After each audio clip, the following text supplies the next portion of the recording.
Peraí, você quer me deixar triste? Poxa, eu cheguei do trabalho agora. Eu queria ter uma mamãe e um papai pra me dar um beijinho de boa noite antes de dormir. Ah, qual é?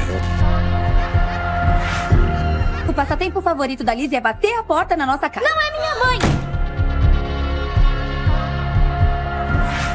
Tia Lita não para um segundo de fazer birra. Eu não quero isso! Não, hoje não é dia de batatinha. Me dá isso aqui.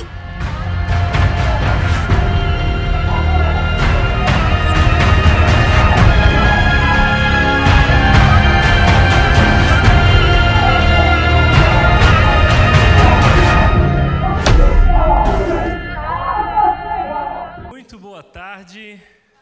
Seja muito bem-vindo à Red. Que alegria ter você por aqui. Eu sou o Washington, se você não me conhece. E como já foi falado aqui, nós estamos nas últimas semanas sendo muito impactados como comunidade, como igreja, através da série Famílias de Mentirinha. Nós temos falado sobre o papel do marido, sobre os filhos, pessoas difíceis, divórcio. E tem dado que falar essa série. E aqui eu quero dizer uma coisa, principalmente para você, homem, que nas últimas semanas orou para que Deus se vingasse. Você, inclusive, trouxe a sua esposa nas últimas semanas para que ela ouvisse o que você ouviu sobre você. Eu quero dizer que as suas orações foram respondidas, tá bom? Então, hoje, o quinto tema da nossa série é Mulheres de Mentirinha. Hoje chegou a vez delas e eu estou muito animado para tudo que nós conheceremos sobre a Palavra de Deus juntos aqui hoje. E você não perde por esperar, tá bom, mulherada? Fica de boa aí. Essa semana, enquanto nós preparávamos esse culto, orávamos, perguntávamos para Deus o que Ele esperava, nós decidimos fazer o seguinte: nós abrimos no Instagram aqui da Red uma caixinha de perguntas que dizia o seguinte: qual é o maior problema das mulheres na vida familiar? Nós queremos saber, queremos deixar com que as mulheres, os homens, todo mundo se expressasse a sua opinião sobre o que está errado com as mulheres, qual o desafio que elas enfrentam e tudo mais. E a nossa intenção com essa caixinha era poder ter alguns dados importantes para a gente poder falar sobre eles aqui. Só que no primeiro segundo que essa caixinha foi aberta no Instagram, o que aconteceu foi uma avalanche de resposta. A mulherada começou a falar: é falta de carinho, é a sobrecarga de trabalho, é o marido quando faz isso, é a inversão de papéis, é o feminismo. E a gente se perdeu nas respostas, virou uma loucura. Todo mundo, eu acho que usou a caixinha de perguntas do Instagram para desabafar, né? Errou o ministério, tem que ir para o desabafo a fazer isso, mas eles acharam o Instagram da Red, e eu acho que foi terapêutico para a mulherada poder falar ali. Engraçado que teve uma lá que respondeu 4 coisas diferentes, quase que a gente respondeu assim para ela: dá para decidir exatamente qual é, para a gente ajudar e tudo mais. Isso é brincadeira, mas o que nós percebemos é que no meio de tantas respostas, tem até uma ali, nunca estar errado, nunca reconhecer o erro, mesmo estando errada. Isso é uma mulher que falou, tá bom? Não tem nada a ver com isso. No meio de tantas perguntas, de tantas respostas, de tantas opiniões, de tantos desafios diferentes, coisas como ansiedade foi muito citado. A sobrecarga de trabalho, dos papéis da mulher dentro de casa, fora de casa, em relação aos filhos, em relação ao marido, em relação à carreira, foi muito citado também. Claro que os homens, né, foram muito citados. O homem é um problema na vida das mulheres. Foi um caos isso aqui, tá bom? No meio de tantas coisas, a gente percebeu que mulheres diferentes têm problemas diferentes, são sobrecarregadas, atingidas por demandas diferentes. E apesar dessas demandas serem tão diferentes, todas elas estão procurando respostas. E isso é muito importante para a nossa série, porque nós queremos ajudar você a entender que, por mais que nós tenhamos opiniões sobre os nossos problemas, por mais que ele nos toque a cada um de nós e a cada uma das mulheres de maneiras diferentes, talvez o melhor movimento não é fazer uma pesquisa no meio de todo mundo para saber quais os problemas e como resolvê-los. Talvez o que um cristão faz tem mais a ver com abrir essa caixinha de perguntas, sim, mas para que o próprio Deus respondesse. Deus é aquele que sabe a verdade sobre nós. Nós somos dele, nós pertencemos a ele, dependemos dele. Então, essa série de mensagens, Família de Mentirinha, existiu para que nós pudéssemos perguntar para Deus o que Ele pensa sobre os nossos desafios. Então esse é o primeiro ponto de sabedoria para toda mulher e para todo homem que quer ajudar a sua mulher também a não ser uma mulher de mentirinha, ser uma mulher de verdade. É perguntar para Deus, Deus, o que o Senhor pensa de nós? O que o Senhor vê em nós e o que nós temos descoberto é que o problema das mulheres, dos homens, dos casamentos, ele não está lá fora, não está nas circunstâncias, o problema está aqui dentro, está no nosso coração. Então, abrindo essa caixinha de perguntas para que Deus respondesse, eu quero te mostrar que a primeira resposta que nós encontramos na palavra de Deus já vem sobre a mulher, já vem logo no capítulo 1. Gênesis capítulo 1, que conta o princípio de tudo, nos mostra que a mulher é citada na Bíblia desde o primeiro capítulo. A Bíblia diz que Deus criou os seres humanos à sua imagem.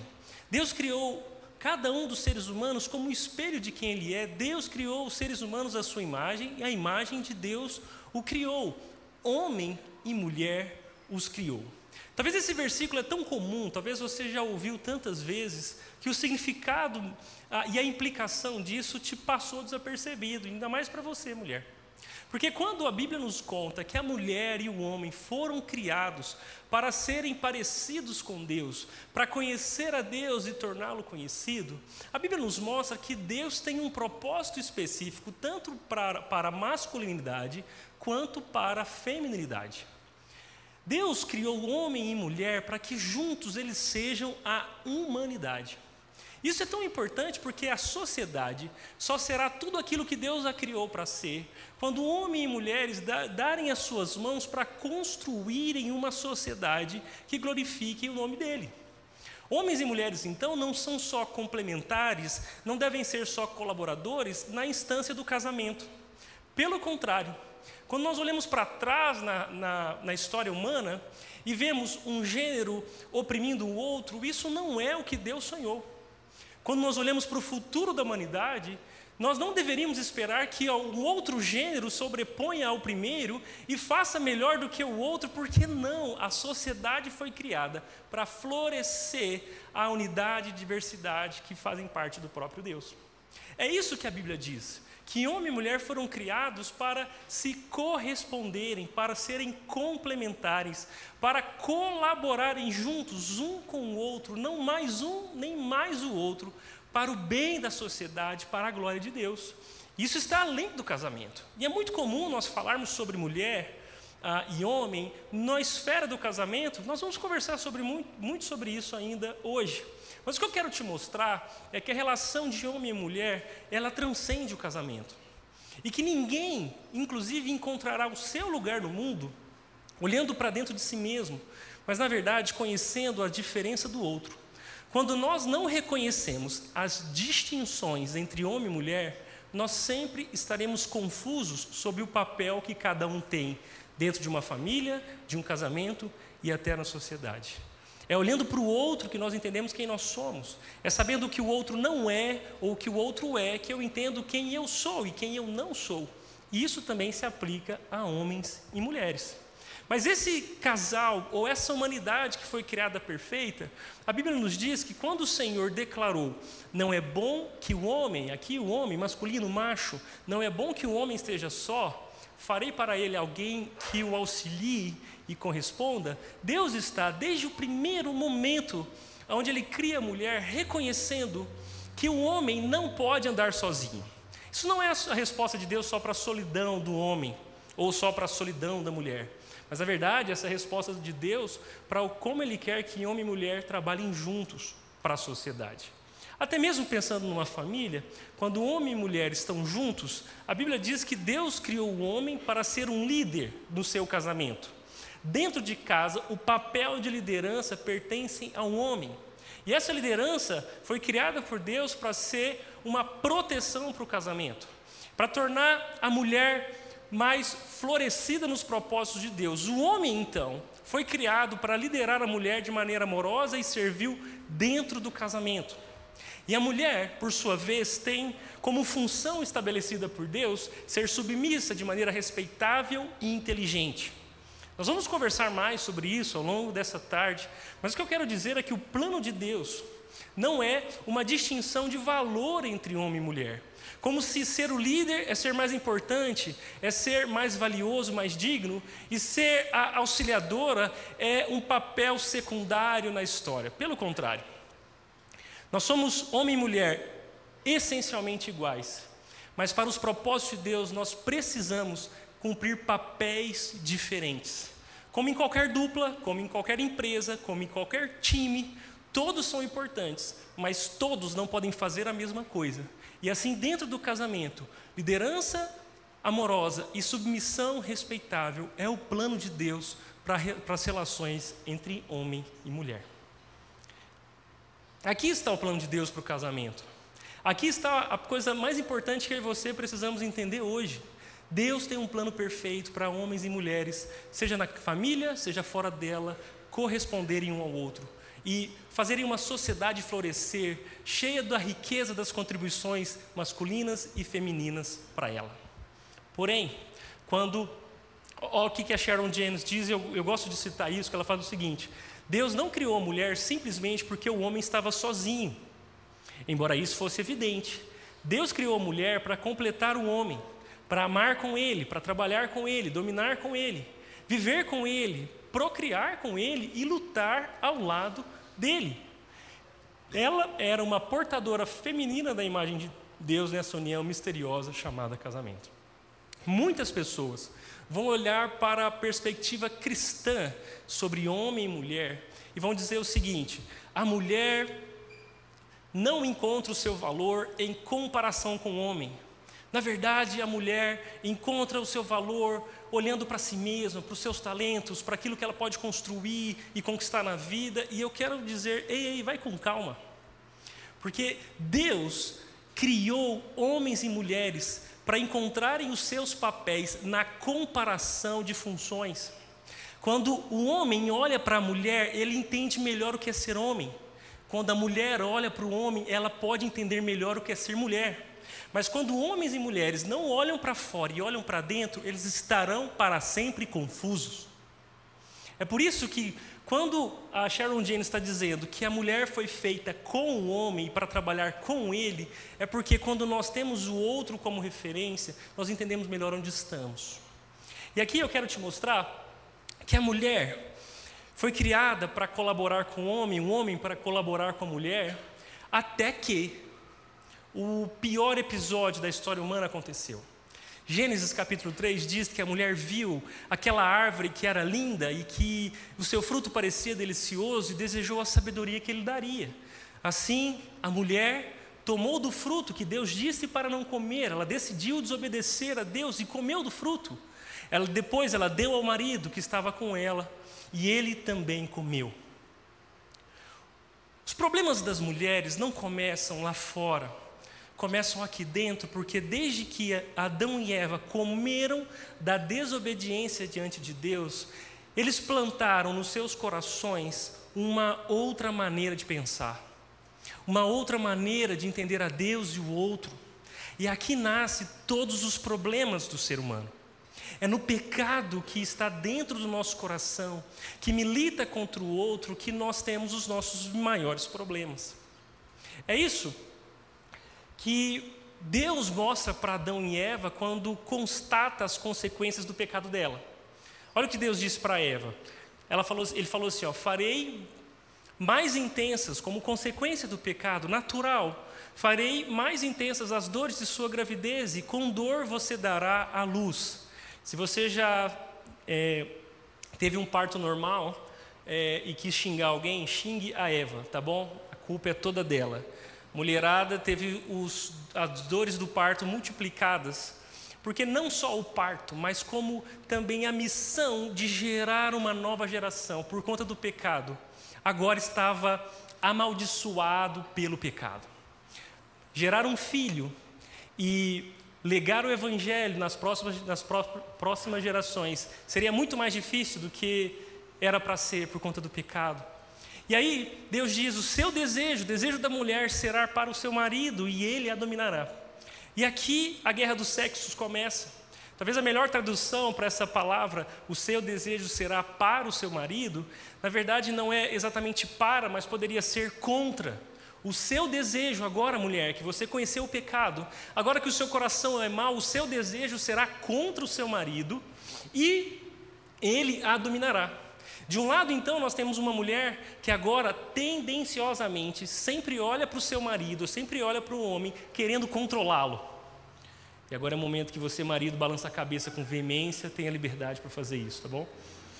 O desejo da mulher natural é controlar o marido, é manipulá-lo, é fazer com que ele seja exatamente como ela quer que ele seja. E isso está dentro do coração dela. Ela será assim se não prestar atenção nas suas motivações. Por outro lado, a tendência do homem é dominá-lo, é dominar a mulher, é oprimi-la, é usar da força, da violência para que ela seja subjugada.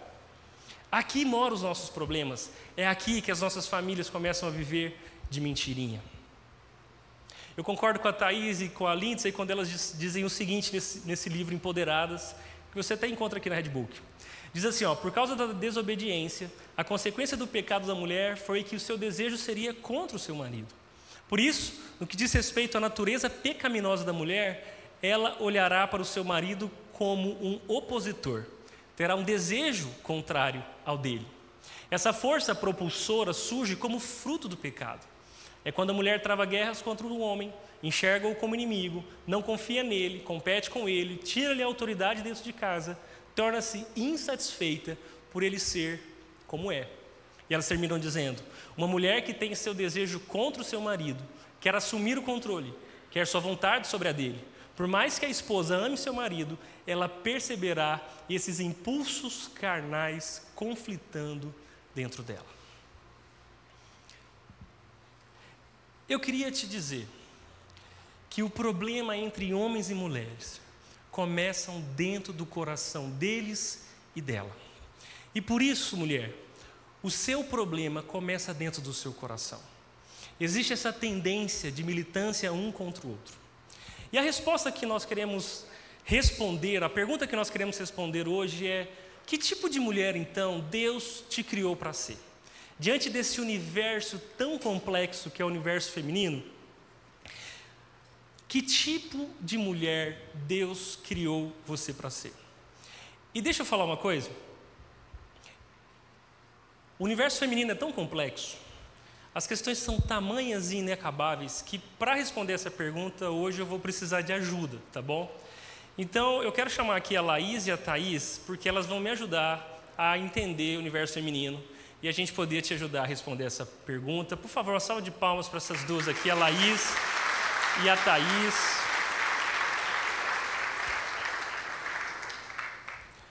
A Laís e a Thaís vieram como no nosso pedido de ajuda, de reforços para responder essa pergunta: que tipo de mulher Deus criou as mulheres para ser, ainda mais diante dos desafios do universo feminino.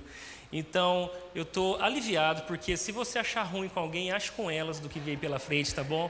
Eu não tenho nada a ver com isso. Laís, Thaís, se apresenta para as meninas, para elas conhecerem vocês. Boa tarde, gente. Que alegria estar aqui hoje, fazer parte de tudo isso. Eu sou a Laís, sou esposa do Washington, sou mãe de 2 meninas. Hoje aqui na igreja eu trabalho como voluntária na área de aconselhamento bíblico e também coordeno o Desabafa, que é um projeto maravilhoso que produz conteúdos para as mulheres. Eu vou aproveitar esse momento, claro, para fazer propaganda de uma série que nós lançamos, que chama Minhas Guerras Invisíveis. O nosso tempo aqui hoje é muito curto, mas lá na nossa série nós poderemos destrinchar com muita clareza muitas guerras que vocês, mulheres, vivem.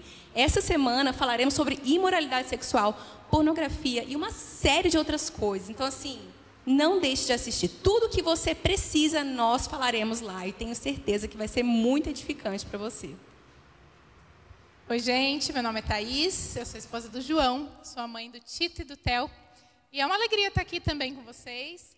Eu estou trabalhando na Rede faz alguns meses. Estou ajudando na área de publicações. E estou ajudando também no Desabafa. A gente está bem empolgado com essa série, então acompanhem, porque aqui o tempo é pequeno, mas lá a gente consegue entrar mais a fundo em muitos assuntos. Muito bem, aquele livro que eu citei aqui, Empoderadas, a Lindsay e a Thaís, essa Thaís aqui mesmo foi que escreveu, você pode encontrar no Redbook. E já viu aquela história de que a Bíblia é o único livro que você lê com o autor do lado? Aqui na Red não é só a Bíblia, Empoderadas também, a Thaís está ali, tá bom? Bom, muito bom. Eu chamei as duas para a gente poder conversar sobre que tipo de mulher Deus quer que as mulheres, aquelas que são os seus discípulos, as suas discípulas devem ser. E se você acha que a gente vai usar Provérbios 31, da mulher virtuosa, lembra daquele quadro que deve ter na casa da sua avó, da mulher virtuosa? Esse não é o único texto bíblico sobre mulher, tá bom? A gente pode variar um pouquinho. E nós encontramos na carta de Paulo a Tito um recorte muito interessante, uma imagem do que é uma mulher de verdade. Eu quero te mostrar como Paulo fala para essas mulheres aqui, ó. Tito capítulo 2, verso 3 diz o seguinte: semelhantemente, as mulheres mais velhas devem viver de modo digno. Importante você entender isso, porque Paulo está ensinando Tito a ensinar as pessoas que ele pastorearia lá na ilha de Creta a viver uma vida de acordo com o Evangelho, uma vida de verdade. E quando Paulo chega no capítulo 2, ele começa a disparar um monte de aplicação bem prática para públicos diferentes. Os homens, as mulheres, os escravos, etc. e tal. Porque todos, independente de quem eles são chamados para viver de modo digno. E aí é que ele chega no verso...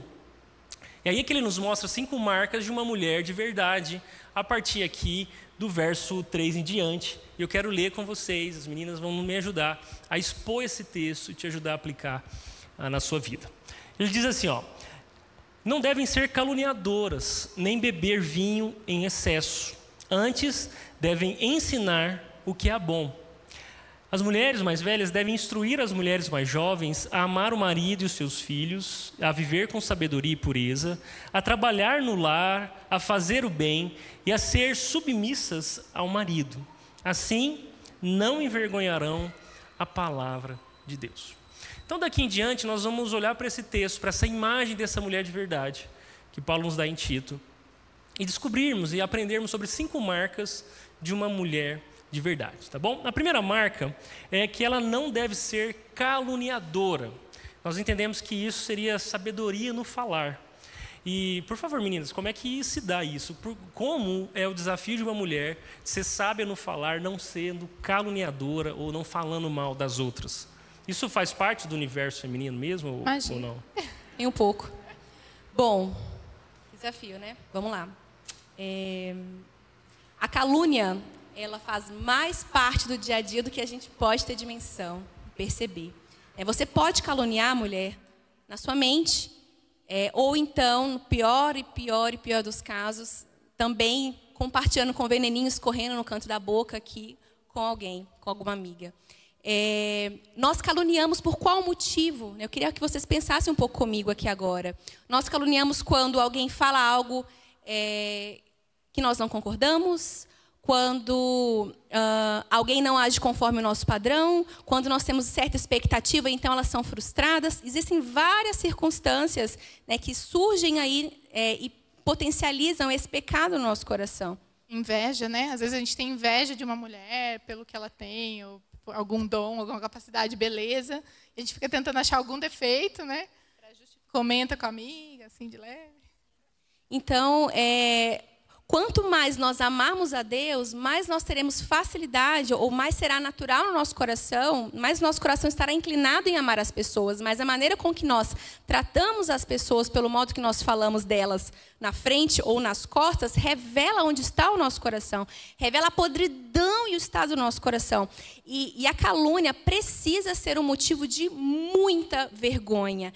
Se hoje você tem o hábito de caluniar, de desprezar alguém, de não ser misericordiosa com alguém diante de algum erro, você está se colocando como superior. Você está dizendo, eu sou melhor do que você. Você não merece misericórdia, porque afinal de contas, eu sou melhor. Eu sei que com os lábios ninguém tem coragem de se colocar como superior, mas quando você difama alguém, você age como superior. Você diz, você não é importante, eu sou mais valorosa que você. Você desprotege, você ofende a Deus. Então, a calúnia é um pecado seríssimo que todas as mulheres precisam colocar diante de Deus. E, na verdade, esse campo da fala, é algo muito delicado para a gente. Provérbios vai trazer as nossas palavras como um termômetro daquilo que está no nosso coração.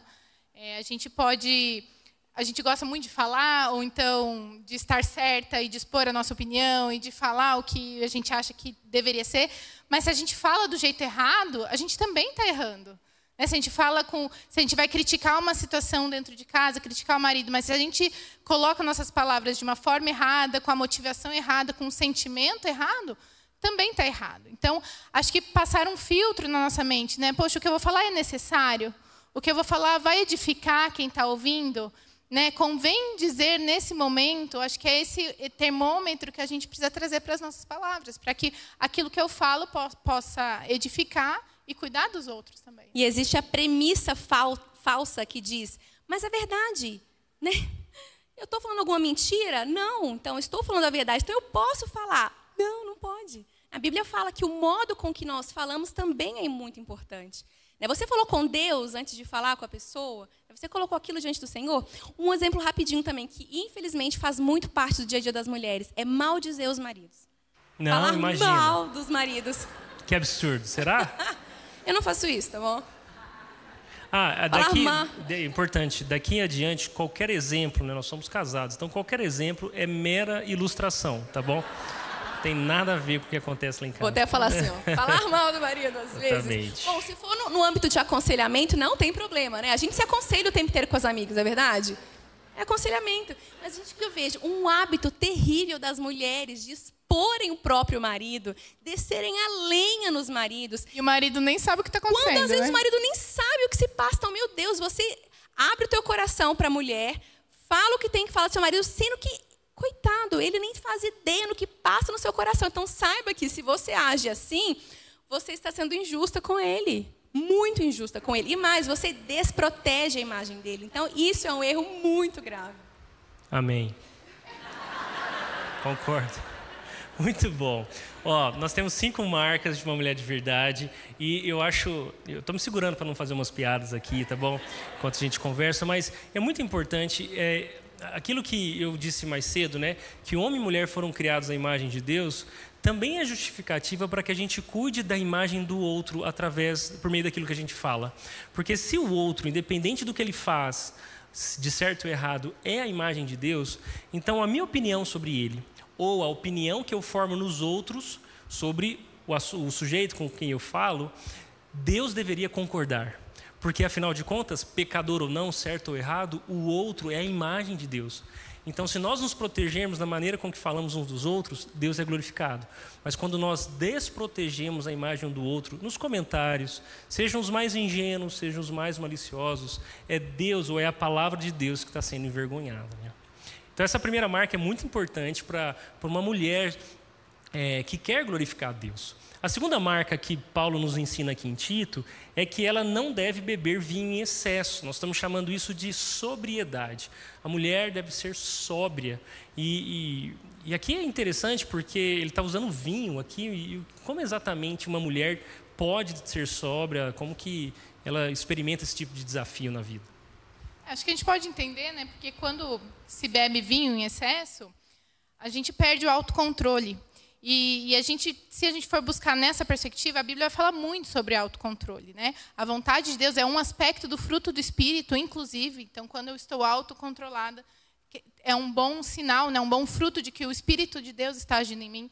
Então, tudo aquilo que nos tira desse prumo, que nos consome, que nos domina, a ponto da gente perder a racionalidade, a capacidade de discernir aquilo que a gente faz, aquilo que a gente sente, isso é pecaminoso. Né? Isso é um caminho perigoso para ser tomado. E aí, falando de nós mulheres, nosso universo, as emoções são um campo muito complexo. Como nós nos deixamos nos levar por aquilo que nós sentimos. E quantas vezes aquilo que a gente sente é pecaminoso. Não né, se fala por aí, se você está sentindo é verdade, siga seu coração. Não é isso que a palavra de Deus vai dizer. A palavra de Deus vai dizer que o nosso coração é um campo extremamente perigoso e aquilo que a gente sente não é um termômetro da verdade. A palavra de Deus é. Então, a gente precisa cuidar. Né? Talvez, às vezes, numa discussão com o marido, a gente fica inflamada, a gente se perde, a gente não consegue mais resolver e tratar aquilo de maneira equilibrada porque a gente está sendo consumida pelas emoções. A comida, por exemplo, na caixinha da semana a gente falou qual era o mood do dia, né? E o mais votado lá foi ansiedade. como a ansiedade tem sido uma luta para as mulheres, como a gente deixa o nosso coração ser consumido por isso, quando, na verdade, a gente está mostrando que a gente gostaria muito do controle, de entender o futuro, o que vai vir pelo futuro, e enquanto Deus está dizendo, entrega tudo para mim, né? Descansa. Então, assim, são termômetros que mostram que o nosso coração não está no equilíbrio que deveria, porque a gente não tem dependido de Deus como a gente deveria, né? E nós não podemos ceder à tentação de usar o cansaço como desculpa para a minha ansiedade, para o meu estresse, para que eu fale de modo grosseiro, né? Mas Deus nos chama a sermos mulheres equilibradas, né? E se Ele diz na Bíblia, né, que Ele espera que nós não sejamos dominadas pelas emoções, é porque Ele nos dá os recursos que nós precisamos para não sermos, então, exageradas, desequilibradas, né? Então, se eu não consigo hoje, no meu dia a dia, perceber estes recursos, né? Eu vejo tanto me movida pelas emoções, engolida, né, por aquilo que eu sinto aqui dentro, é porque tem alguma coisa errada. Então, eu preciso, como mulher, buscar do Senhor os recursos, né, nessa relação com Ele para equilibrar as minhas emoções. Porque quando eu sou dominada pelo estresse, pela ansiedade, eu deixo que as circunstâncias falem mais alto. E eu deixo de perceber aquilo que Deus está fazendo no momento presente. Eu deixo de perceber a boa mão do Senhor atuando em mim. Então, o convite do Senhor para que sejamos mulheres equilibradas é justamente para que a gente consiga perceber aquilo que Ele quer que a gente seja. E para que a gente consiga fazer e ter uma vida plena nele. Porque no desequilíbrio, essa vida não é possível. E isso que vocês estão comentando é muito importante, porque geralmente todos nós, homens e mulheres, quando nós erramos, a justificativa que nós damos para os nossos erros tem a ver com o estado emocional. Então, eu gritei com você, me perdoe, eu estava muito nervoso. Eu comi além da conta, agora eu estou passando mal na barriga e tudo mais, porque eu estava ansiosa e eu sabia que eu não podia comer aquilo. O duro de trabalhar com aconselhamento e de ser casada com um homem que também trabalha com aconselhamento é porque as desculpas não colam tanto, né? Então, se eu grito com ele, Washington, aí eu falo, me perdoe, é porque eu estava muito, eu ia falar cansada. Eu falo, não posso falar que eu estou cansada. Me perdoe. Ok. A gente tem que se vigiar nesse processo também. Eu também tenho que me vigiar nesse processo, né? Porque não dá para aconselhar, a esposa não vira aconselhada, né? Se virar aí que o caos impera em casa mesmo. Mas isso é muito importante, né? O que te leva a fazer o que você faz? Essa é uma premissa do aconselhamento. Por que você faz o que você faz? Porque se o seu coração é a regra da sua prática, o seu coração é enganoso. E se você segue a Jesus, Jesus é quem deveria dizer como lidar com o seu coração. Então, sempre quando alguém come demais, ou quando alguém esbraveja de raiva, ou quando alguém faz uma compra que não deveria fazer, é um estado emocional que está funcionando naquele coração como regra de fé e prática, como justificativa. Mas o que é mais legal é que Jesus está redimindo as nossas emoções. Então, ser controlado pelo seu próprio coração não é o propósito de Deus para nós, né? Agora, só uma pergunta importante aqui. Paulo está falando que elas não devem beber vinho em excesso. Além da comida, né, quais outros lugares, outras coisas, uma mulher é tentada a fazer em excesso por conta desse descontrole emocional do seu próprio coração? Acho que os cuidados estéticos também podem ser uma armadilha, né? Não que seja errado você se cuidar, obviamente, mas pode virar um vício, pode virar algo que te consome e a gente perde o equilíbrio, né? O dinheiro, o desejo sempre por querer ter mais, a falta de contente. Isso aí a gente vai cavando mais fundo, a gente descobre que é um coração que não está contente, né? Não está contente com o seu próprio corpo, com a sua imagem, não está contente com aquilo que tem. Então, ter esse cuidado para que o dinheiro não te domine, para que os procedimentos não te dominem. Quem te domina é o Senhor, né? E quando Deus nos domina, o resultado disso é uma vida equilibrada. Quando a gente está se vendo consumido por algo que não o Senhor, é um alerta. Opa, preciso voltar. Tem algo aqui no meu coração que não está onde deveria estar. Muito bom. Bom, então já foram 2 marcas de uma mulher de verdade. Aqui no texto, a terceira marca está ali, ó. Elas devem instruir as mulheres mais jovens a amar o marido, os filhos e a viver com sabedoria e pureza. A gente está entendendo isso como um chamado de Paulo para que mulheres vivam como suporte para outros, ou especialmente para outras, né? E aqui tem a ver com discipulado, né? Com a vida que se importa com alguém que não seja eu mesmo. Como que vocês entendem o suporte na vida da mulher como essa marca de uma mulher verdadeira? Bom, nós somos essencialmente relacionais, né? E por isso, Deus nos diz que nós fomos chamadas para caminharmos em comunidade, né? E na mutualidade cristã. A nossa tendência é sempre nos isolarmos, caminharmos sozinhas, sermos individualistas, mas Deus nos fala que é importante que a gente se associe a outras pessoas, né? Eu penso na minha vida, o que seria de mim se não fossem os bons exemplos? O que seria de mim, da minha vida cristã, se não fossem as mulheres mais velhas? Então, esse ponto aí é um lembrete, né? Que você precisa ser suporte para alguém, né? Esse ponto aí, ele trata um problema da solidão. Então, Deus te chamou para ser suporte para outras mulheres. E Deus chamou você também para caminhar em companhia, né? Então, compreenda isso. Existem questões na sua vida que só serão solucionadas se você estiver em companhia. Você despreza tesouros maravilhosos na sua espiritualidade quando você caminha sozinha, quando você não abre o seu coração, quando você não conta das suas dificuldades, né? Então, a Bíblia nos fala aqui em Tito, que as mulheres mais velhas precisam acompanhar as mais novas, né? Você aí, que já é abençoada pelos cabelinhos brancos ou pinta eles, você tem se importado com as mulheres mais novas? Você tem investido o seu tempo? Porque se há fôlego de vida aí nos seus pulmões, significa que o Senhor ainda projeta isso para você, né? Então, uma vida voltada para o outro, uma vida para fora de si. E eu gosto de pensar também, não apenas no aspecto da idade, mas você pode acompanhar alguém que conheceu a Jesus depois que você. Talvez você já esteja há alguns anos caminhando com Jesus e alguém que, né, entregou a vida agora, começou a conhecer. Você pode também acompanhar. Você jovem pode acompanhar uma adolescente. Essa ideia de um ser suporte para outra, uma ser suporte para outra, caminhar junto, abrir a vida, compartilhar a vida.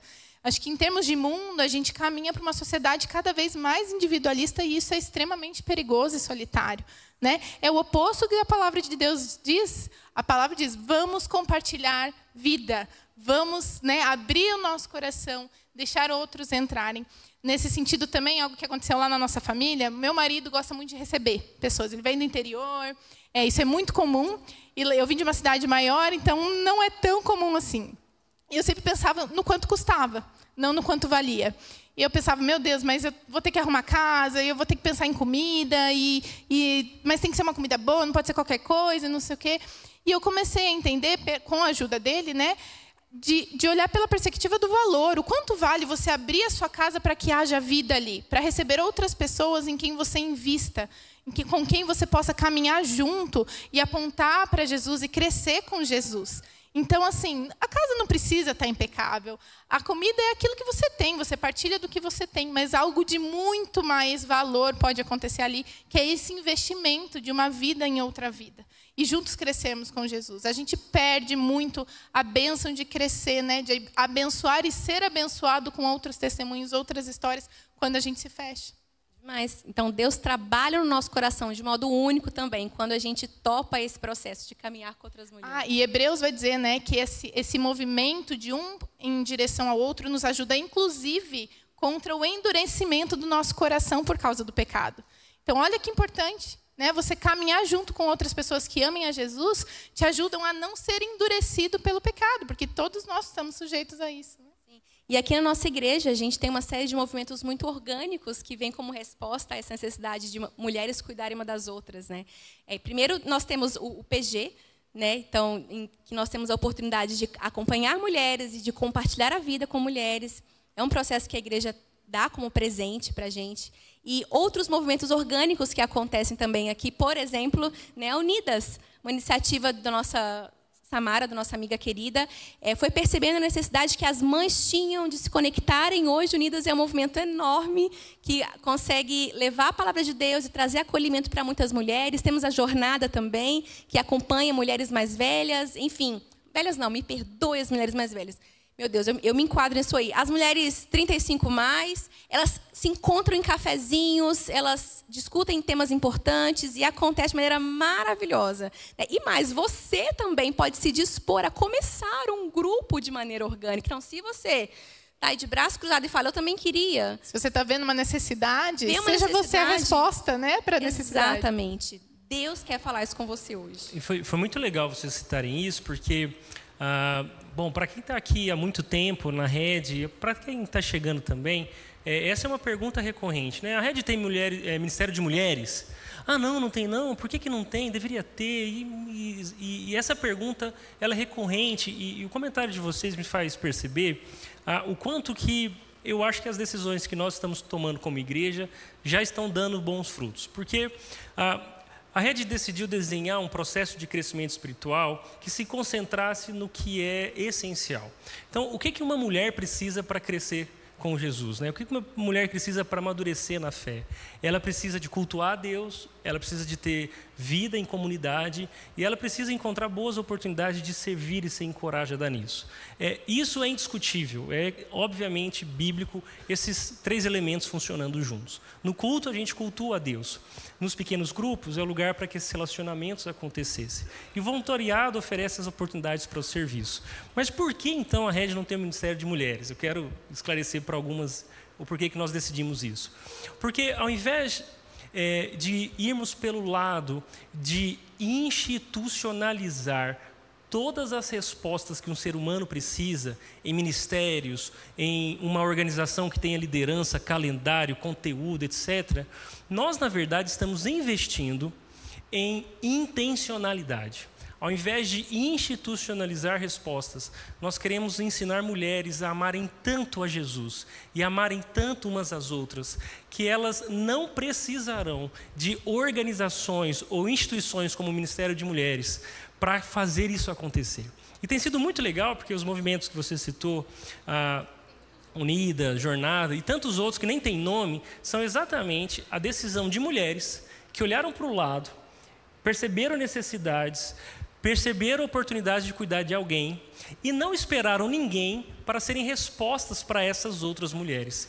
Isso é muito legal porque quando o movimento é orgânico, ele é mais rápido, ele é mais eficiente, ele é mais verdadeiro, porque toda organização depende de uma logística, de uma programação que talvez não atenderá bem a todas. Então, a Rede é uma igreja que quer levar a sério o desafio de discipular pessoas. Então, no pequeno grupo, essa é a principal instituição ou lugar onde mulheres são cuidadas por mulheres, mas não precisa ser o único, e nem, na verdade, deve ser o único. Você, mulher, que se sente sozinha, ou você que se importa com alguém, cuide dessa pessoa, ore por ela, faça amizades, tome café, tome chá, vai para Cardeal comer pastel, sei lá, mas cuide de alguém. Boutique das Flores hoje, então. Boutique, mulheres. começou o merchan aqui, vai virar uma lista de páginas amarelas daqui a pouco, mas cuide umas das outras. É isso que nós queremos ensinar cada mulher, cada homem a cuidar do outro e ser resposta para a vida das outras, né? Acho que seria importante a gente falar também a nossa visão sobre pastorado, né, feminino. Muito bom. Nesse desafio que Paulo dá, que o Evangelho dá de mulheres de cuidarem umas das outras, também surge essa pergunta, né? A Rede tem pastora, por que não tem uma pastora na Rede? Por que não tem uma pastora pregando na Rede?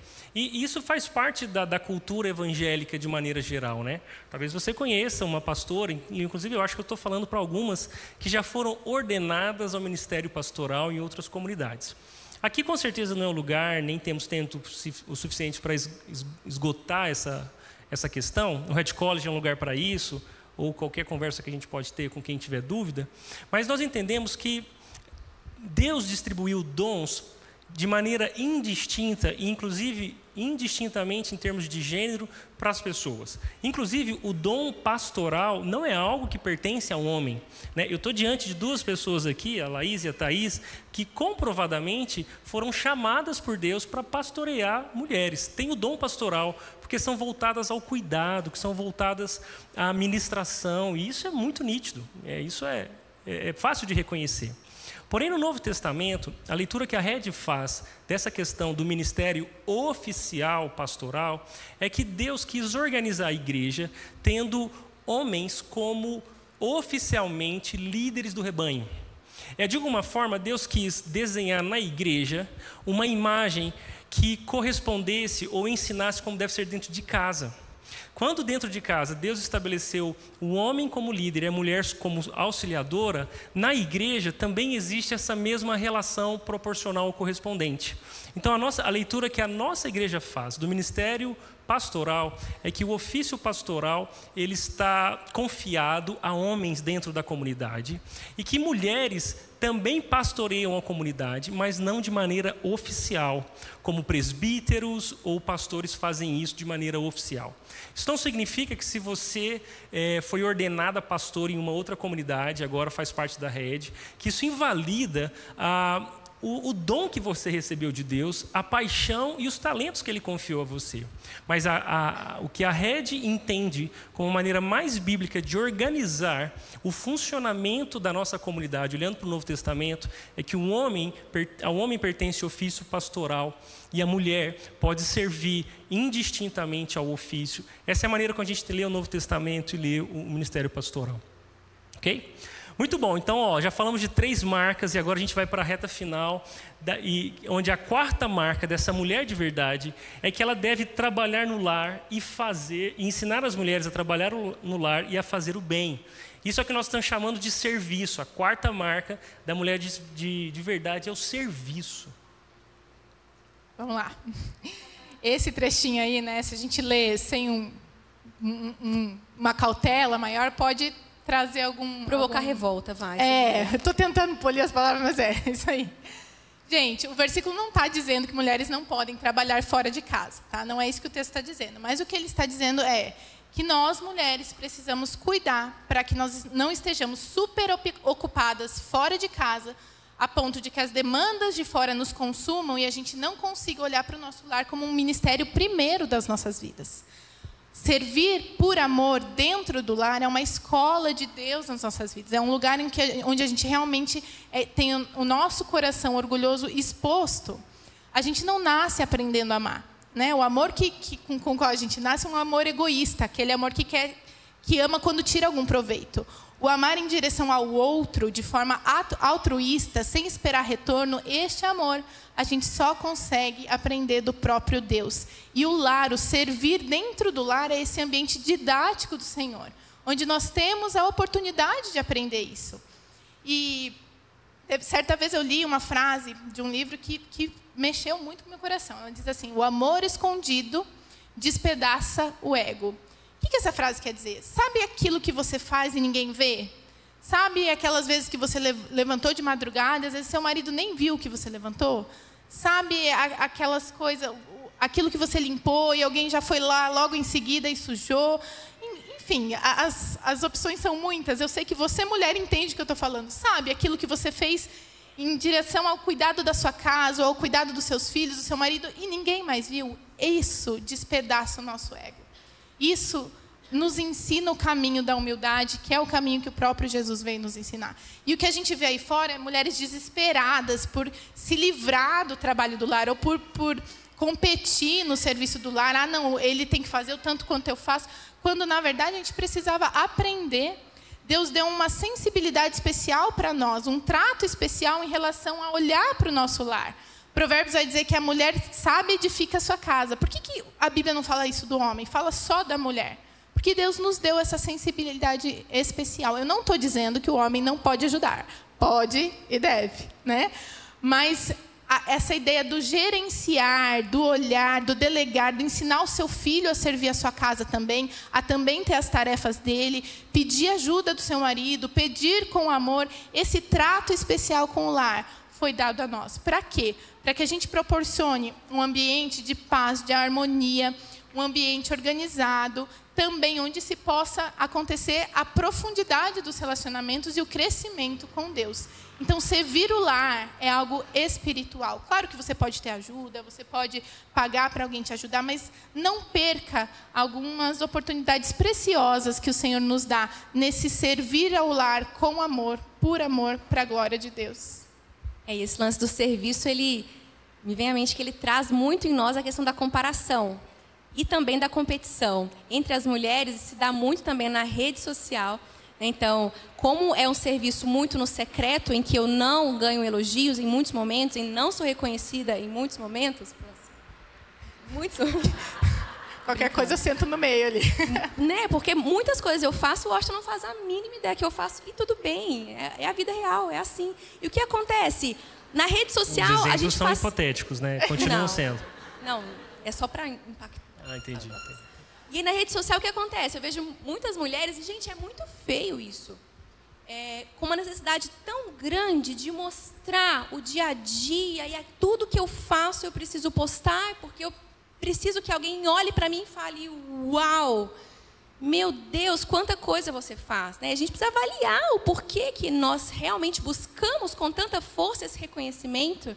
Né? Por isso que muitas vezes é muito mais fácil eu sair da minha casa e buscar um trabalho fora, porque lá fora as pessoas vão me dizer muito obrigado. Eu vou ser reconhecida, né? Mas a vontade do Senhor, trabalhando fora de casa ou apenas dentro de casa, que não é apenas, é trabalho demais da conta, eu preciso compreender que o Senhor, Ele usa isso para trabalhar no meu coração, para formar a mulher que Ele quer que eu seja. Então, não adianta eu querer fugir dessas responsabilidades. Quanto mais eu fugir das atividades domésticas, mais será penoso. Mais eu estarei impedindo o Senhor de trabalhar no meu coração.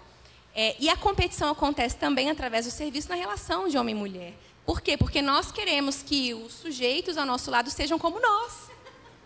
Mas eles não são como nós. A percepção deles é completamente diferente da nossa. Nós temos sensibilidade para perceber coisas pelo chão. Para nós é óbvio, né? Para eles não é óbvio. Não é óbvio. Né? E o que acontece? Aí nós não queremos falar, porque somos muito orgulhosas, nós jogamos indiretinhas, assim, né? Olha, você não tá vendo. Ou guarda tanto que quando fala, já estoura. Né? Explode, né? Amém. Não precisa concordar tanto assim, tem que falar... Então, não, amor, você não é assim. Tanto, né?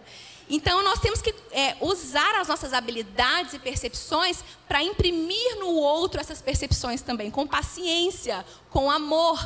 E muitas das vezes as mulheres, elas formam do lado de si grandes bananas, porque elas são tão controladoras e não conseguem liberar e abrir mão que as coisas sejam feitas do próprio jeito. Elas dominam críticas, né? Jeito. Até quando Críticas o marido faz, constantes, enche de crítica. que desanimam, né? Que desanimam o homem ao ponto que ele fala, cara, quer saber? Eu não vou fazer nada, né? Porque não tá bom nada que eu faço.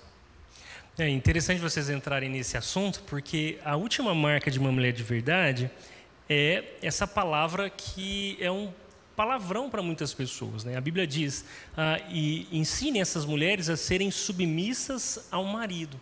Então, submissão é uma palavra delicada, porque se tornou quase que uma afronta, né? Uma afronta às mulheres e ao papel das mulheres no lar. Então, explica para a gente o que não é ser submissa. Porque, afinal de contas, né, se Deus, na sua palavra, estabeleceu esse papel da mulher dentro de casa, se esse Deus é um Deus bom, um Deus sábio, um Deus compassivo, e Ele estabeleceu isso como função da mulher, então, com certeza, Deus não errou nisso. Como que isso se dá e como que uma mulher pode ser submissa ao seu marido? Infelizmente, o termo foi distorcido, né? O machismo distorceu o entendimento do que era submissão. Então, de fato, houve opressão com relação às mulheres. Nesse sentido, eu discordaria em dizer nem toda mulher ao longo da história foi, mas algumas foram por causa de uma compreensão errada. O feminismo surge como uma tentativa de resposta a isso, mas também é uma resposta à parte do conhecimento de Deus. Então, de igual forma, está errado. Está todo mundo olhando para a submissão de um jeito errado. Por quê? Porque a gente não está lembrando que quem nos deu a submissão foi um Deus bom, um Deus de amor. E se a gente acha que Ele colocou sobre nós algo que nos deprecia como mulher, isso revela até mesmo incredulidade no nosso coração. Eu estou dizendo, Deus, o Senhor não é tão bom quanto o Senhor disse. Opa, peraí. Então, eu acho que deve ter algo errado no meu entendimento de submissão.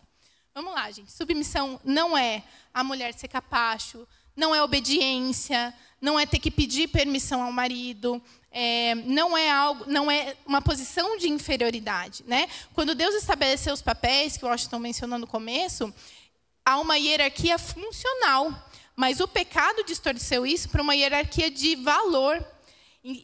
Por exemplo, quando a gente pensa na própria Trindade, Deus Pai, Deus Filho e Deus Espírito Santo, entre eles se organizam funcionalmente também. Então, essa imagem foi transposta a nós aqui. A gente deveria viver isso também como uma forma de apontar para essa realidade espiritual. E quando a gente fala Deus Pai, Deus Filho e Deus Espírito Santo, a gente não está dizendo que um é mais que o outro, ou que um é menos do que o outro.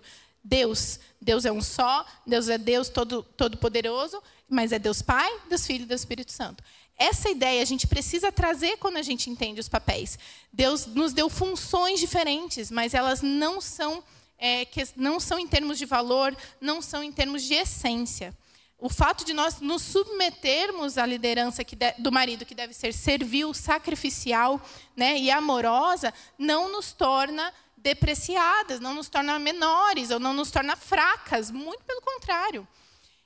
A submissão, ela é uma provisão de Deus para nós. É a provisão amorosa de Deus para a nossa proteção. É uma ilustração que eu gosto muito, e eu repito muitas vezes. É como se o homem assumisse, como se o homem fosse um muro de contenção para nós. Eles deveriam assumir esse papel. Nós viemos de Santos, né? Nós moramos aqui em Indaiatuba somente há 6 meses, mas a gente morou por muitos anos em Santos, e lá isso é bem visível. Algumas partes da cidade, por ter praia, tem esse muro de contenção. É uma parede muito reforçada, porque em algumas épocas do ano o mar entra em ressaca e vem com uma fúria completa para cima da cidade. Esses muros, eles aplacam essa ira. Eles impedem que essas ondas venham tão fortes e causem prejuízos à cidade. Então, a ideia da submissão é essa. O homem se coloca como esse muro de proteção na frente da sua mulher e na frente da sua família.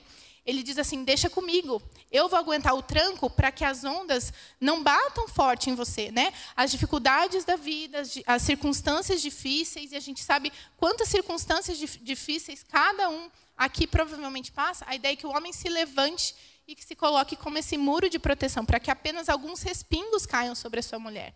Ele que aguenta o tranco. Então, olha que bonito, olha que especial o plano de Deus. E olha como a gente, às vezes, perde essa bênção do Senhor, por estar olhando de forma distorcida para isso, né? Agora, eu imagino que muitas mulheres estão ouvindo isso e estão falando assim, mas você não conhece meu marido, né, Thaís? Que legal, o João deve ser o incrível, mas meu marido é o meu marido. E aí, né? E aí? E como ser submisso ou submissa a um marido que não está funcionando bem, vamos dizer assim? Acho que um ponto importante é Deus coloca para nós a submissão, mas ela não está condicionada à liderança do marido, né? O texto não está falando seja submissa se o seu marido for um bom líder. O texto é seja submissa. Então, o nosso papel de auxiliadores é, inclusive, até mesmo de aflorar essa liderança no marido. Às vezes, né, puxa o freio de mão ali, porque a gente adora assumir o controle. Ele não vai fazer? Então eu vou fazer, eu vou pagar a conta, eu vou não sei o quê, não sei o quê. E aí acaba, né, omitindo os nossos maridos. Então, assim, o nosso papel de submissão não está condicionado à liderança deles. O nosso processo de aprendermos a ser auxiliadoras, boas auxiliadoras e donas do nosso marido, tem a ver também com ajudá-los a assumir as responsabilidades que são dele.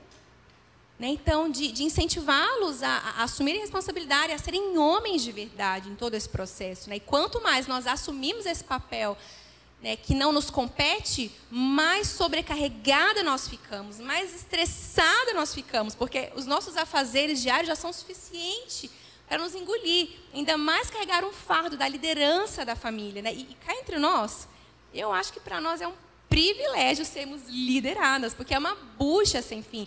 Eles prestarão conta da nossa vida ao Senhor.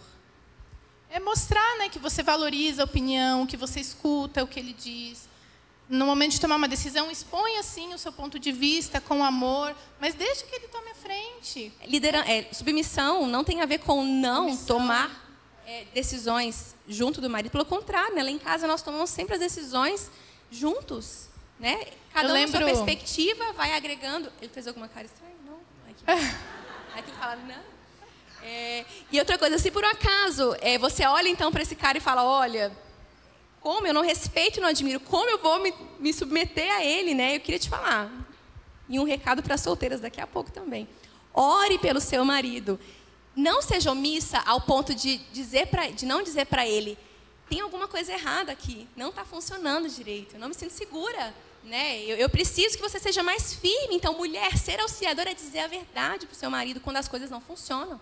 E para você que é solteira, que essa temática entre no seu coração com toda a força, para não deixar você abrir mão dos princípios do Senhor quanto a relacionamentos.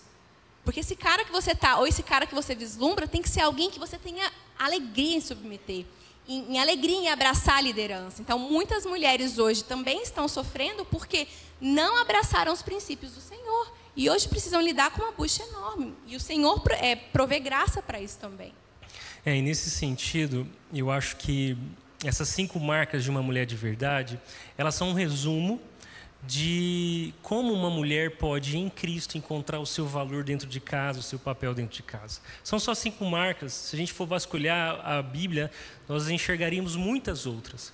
Mas eu sei que os homens estão meio confusos, talvez você não entendeu nada direito da conversa até agora, e aí a gente preparou aqui, então, um resumo do que a gente conversou, tá bom? Principalmente para você, mulher, que à medida que ouvia o que ouviu, pode entender exatamente isso. E a minha pergunta para a gente finalizar o nosso papo aqui é o seguinte: que tipo de mulher você deseja ser?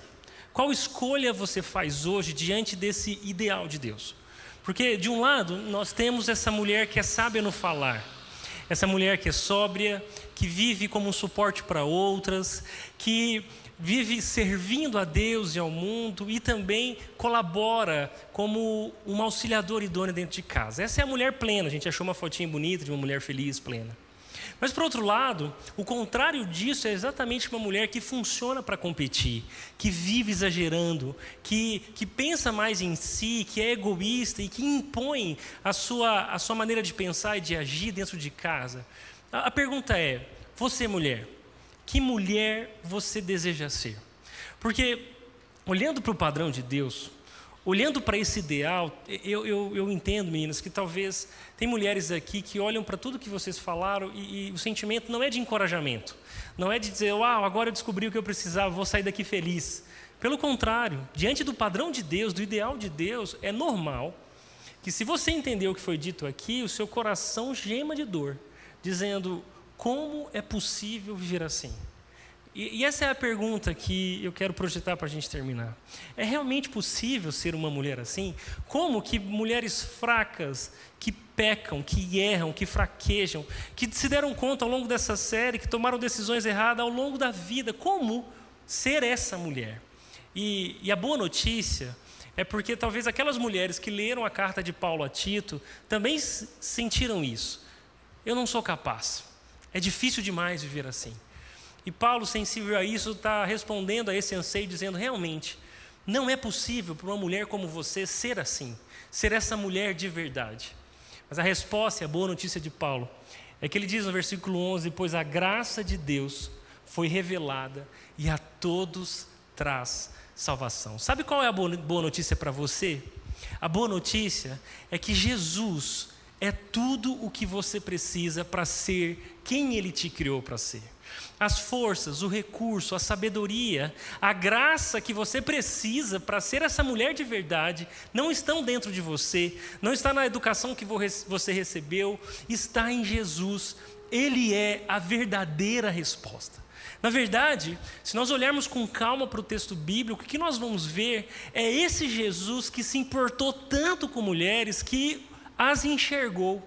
Jesus é o Redentor para mulheres diferentes, que têm problemas diferentes. Ele ainda é a única resposta que o ser humano precisa, que a mulher precisa. E eu fiz uma lista para você ver de como que Jesus mudou a história de mulheres. Jesus, o próprio Deus, decidiu nascer no ventre de Maria de Nazaré, aquela adolescente incapaz, pequena, que ainda nem tinha se casado, recebeu a visita do anjo dizendo: é você que Deus decidiu usar para salvar a humanidade, o seu ventre é abençoado porque dela nascerá o Salvador. Jesus é aquele que fez de uma mulher endemoniada, desprezada pelos homens, a sua primeira testemunha. Maria Madalena nos conta que Deus usa pessoas imperfeitas como um palco perfeito para a sua glória. Jesus se importava com mulheres, porque Ele foi quem curou aquela mulher que vivia uma hemorragia crônica, que era desprezada, tida como suja pelos outros. Ela, quando toca em Jesus, Jesus para todo mundo e diz: quem me tocou? Porque de mim saiu poder. Eu me importo com a dor daquelas que ninguém se importa. Esse é Jesus. Eu não sei como você chegou aqui hoje. Você, mulher, eu não sei o que você veio buscar, o que te falta, o que você quer. Mas se Jesus foi uma fonte para aquela mulher sedenta no poço, Jesus também é uma fonte suficiente de vida para você hoje que está sedento. Esse é o nosso Jesus. Esse não é o Jesus que nos diz o que fazer e nos abandona nessa missão.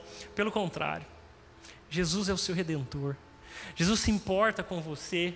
O que a Bíblia diz é que Jesus foi o refúgio para mulheres estrangeiras ao longo de toda a história. Que Jesus enxergou mulheres que ninguém enxergava. Essa é a boa notícia do Evangelho. Que a mulher que Deus te criou para ser, existe quando Jesus encontra no coração arrependimento e fé. Ele é o nosso Redentor e se olhando para tudo que a Bíblia diz, você, mulher, se sente representada por Eva, que tomou decisões erradas, que trouxe consequências implacáveis para a sua vida, para a sua família, para as próximas gerações. A boa notícia é que você também pode se ver representada naquela adolescente, a jovem Maria, que foi agraciada com uma missão especial. Talvez o que mais impactou a gente durante essa semana foi perceber o quanto que Jesus se importa com as mulheres, o quanto que Jesus oferece um caminho de restauração para todas as mulheres.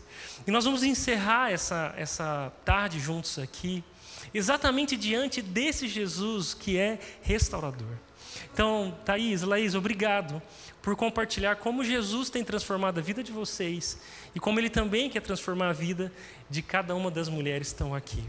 E eu quero te mostrar que assim como Jesus foi esse redentor de Eva, assim como Jesus é esse redentor de Maria, Jesus também escolheu uma mulher, a Maria Madalena, para ser a sua primeira testemunha. Você percebe o quanto que Jesus se importa com mulheres? O quanto que Jesus está reescrevendo a história de mulheres ao longo de toda a narrativa bíblica? Isso também diz que Jesus quer e pode reescrever a sua história que está aqui hoje. Eu não sei como você chegou, eu não sei aonde você pecou como Eva, eu não sei quem você é. Mas a verdade é que Jesus está pronto para restaurar toda mulher que diante dele derrama o seu coração e a sua vida. Nós vamos encerrar essa tarde juntos, cantando essa música que representa a vontade de Deus para as mulheres. Um chamado, um convite para a restauração. Assim como Jesus restaura Maria Madalena e faz dela uma grande testemunha para todo mundo da ressurreição, assim também Jesus quer transformar mulheres aqui hoje, para que sejam testemunhas de quem Ele é, dentro de casa e para ao redor de todo mundo.